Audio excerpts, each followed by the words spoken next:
Hi, I'm Jim from jimthebikeguy.com, and we've had this lovely Dogma f12 in for a couple of weeks now, and it's all done with and it's going to go home soon.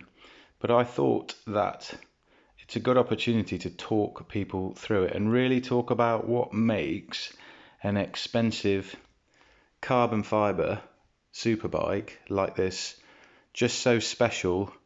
Maybe why they cost so much money, because there's a lot of people out there look at stuff and just go, it's just a bike, why is it 5, 6, 7,000 pounds? But this bike does things which are pretty special. So I thought I'd do a kind of grand designs talk through on it, if you like, and just show you some of the beautiful features. So we're going to start from the top end, and straight away you can see that you've got this handlebar and stem unit here, and it's completely integrated. And you'll notice that it's got this shape, so it's naked carbon fibre, which is fantastic, all the way back here to this teardrop shape. So even the top cap is aerodynamic, and that follows all the way down here through the stack of spacers, which are fantastic. So there's a kind of a teardrop, like a boat shaped teardrop going through, which is reflected in every one of these. And so they fit together, these spacers do, like Lego. Inside the bars, as you can see from that lovely access panel there, you've got all of the hoses, all of the cables, because obviously this bike is electronic. So it uses Shimano di2 to shift, so there are no cables anywhere at all.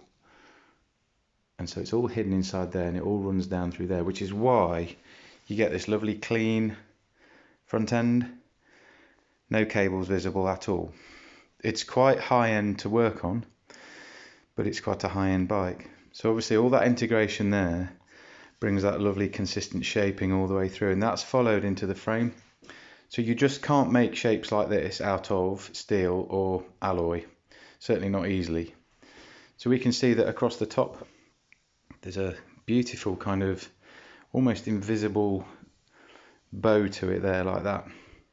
And the finish to the paintwork is just phenomenal. Again, you don't get a finish like that on a 900, 1200 pound bike, but the paintwork is just incredible. So there's a beautiful line here that you can see that runs back through. I think that Pinarello would probably say it's for aerodynamics, but I would probably say that it's also for cosmetics. And that line carries on all the way along the back, and then just terminates just here in this lovely kind of bridging piece.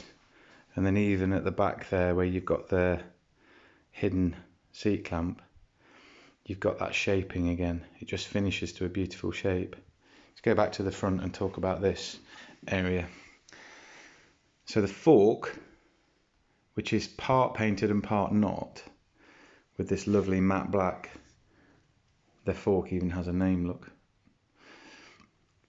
The fork fits into that notch in the frame there, so even the fork is integrated, if you like, into the bike, and carries this incredible shaping all the way through. So there's again, it's almost like the blade of a oriental sword or something like that. It terminates in these tabs here. It's very elaborate. Let's go to the other side. The fork is symmetrical, I believe, but the frame isn't, and I'll come back to that later on. And that shape there is really noticeable. You can see just there, you've got that line that runs through, which carries on through here, and then this beautiful kind of line through here. You can see that the fork legs kind of come forward like fangs almost. It's incredible, really. It's a fantastic looking thing. So the down tube is the next thing. Actually, a really good illustration. If I stand here like that, so effectively just here, it's massively thick and box shaped. There's a flat surface to this top edge. You've got your di2 controls just there, so your charging port and your adjust button and everything else. I quite like it integrated into the frame in that way. Sometimes they have them in the bar end. Sometimes they have them in the back of the seat post. I think that looks quite nice. It's quite nice being able to look down and see it.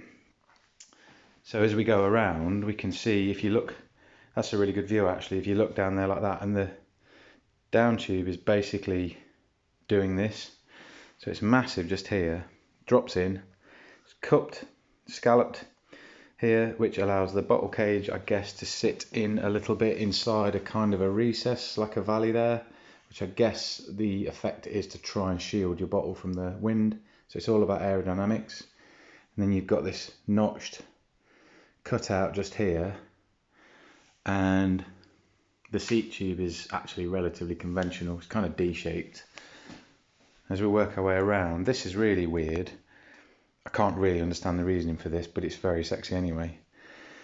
So where you've got the seat stay bridge, it's kind of got this like a downhill slash to it. So if you look at it from here, there to there, you can see doing that. I would imagine, if I'm honest with you, that's probably a cosmetic thing, but I think the seat stays are also asymmetrical anyway, which they would have to be to some degree to fit a disc brake caliper in. That's quite normal for disc brake versions of bikes, which were previously rim brakes. Normally the left hand seat stay pushes out a bit further. So moving on, lovely, even the through axle dropout just there is nicely integrated into the frame. Obviously internal di2 wiring popping out just there, so that runs all the way through the frame. There's your other di2 wire down there, that's fairly conventional, pops out just there. I'm not sure if this frame is di2 only or not actually. Sometimes they are, sometimes they aren't. I would imagine from looking at it you could probably cable this actually. Also, a couple of other features about this which are not stock, because this was a build that was done by the customer. So it's got these lovely deep section carbon wheels. Again, another reason why expensive bikes are so expensive, and it's probably another thing that the layman can't necessarily understand. So these are Roval CLX 50s, so the entire rim of the wheel is one big piece of carbon fibre. Why do they do that? Partly because I guess it has different characteristics. Carbon fibre wheels feel really nice and stiff, and yet they also damp the ride beautifully. But it's a way of making a really, really deep section rim. The benefit being the aerodynamics. In a straight line, this wheel will cut through the air and hold high speeds. Anything above about 20-22 miles an hour, it'll start to pile speed on like crazy. You could build that out of aluminium, but it would weigh a ton. So carbon gives you that benefit of being able to make all these shapes without the bike getting any heavier.